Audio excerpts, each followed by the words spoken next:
research in the US progressed much more slowly than the development of rocket technology did in the Soviet Union.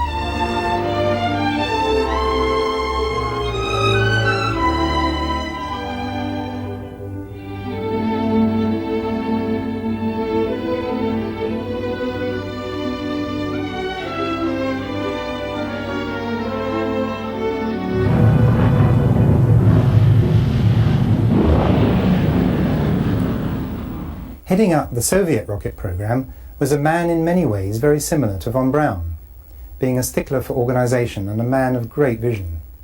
But where von Braun was merely an adequate engineer, and there were many men who were better than he, Sergei Korolev was a genius, the genius of all the rocket scientists.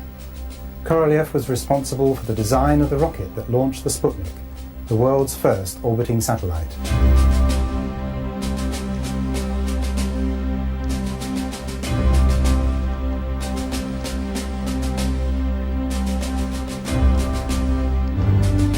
Unlike von Braun and Obert spacecraft, Korolev's concepts appear to have been inspired by nature. His powerful launch rockets emulated the splayed bases that support the giant trees of our planet.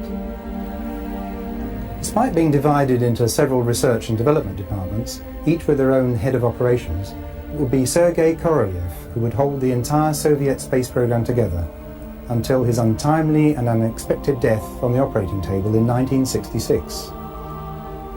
This is Korolev's home in Moscow. Here is his desk. And in the hall wardrobe, his hat, just as he left it before going to hospital that fateful day. In America, things weren't going too well. The film record explains why there were so many uncertainties in the US military with their homegrown rockets.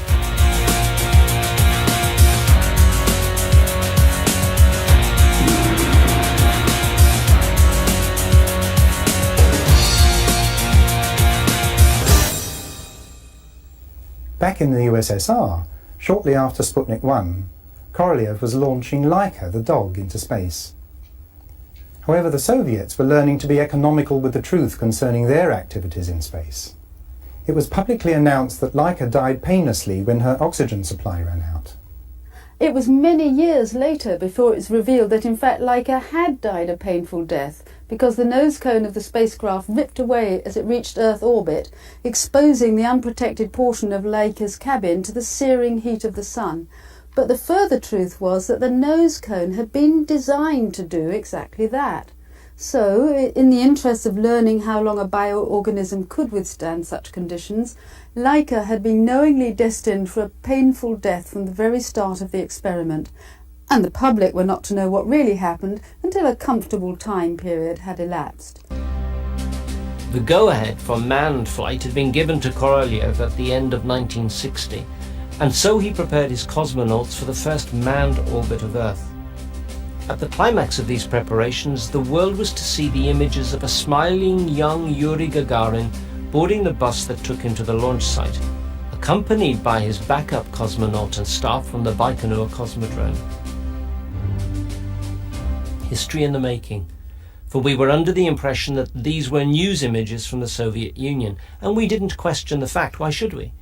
The Soviet Union would enjoy beating the USA into space, and therefore we were absolutely certain that these events were and are recorded for posterity as they happened. Well, that turned out not to be the case. Our research has found that few of the film images of Gagarin's space trip were shot at the time. It seems they were pre-filmed during several different sessions over an extended period.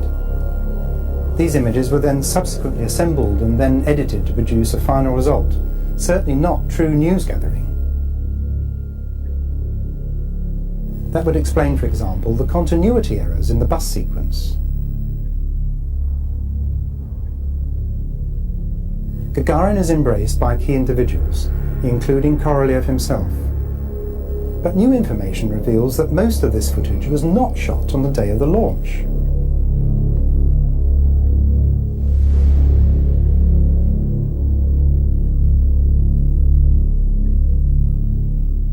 Gallantly waving, Gagarin enters the elevator to ascend to the rocket launcher and the Vostok capsule.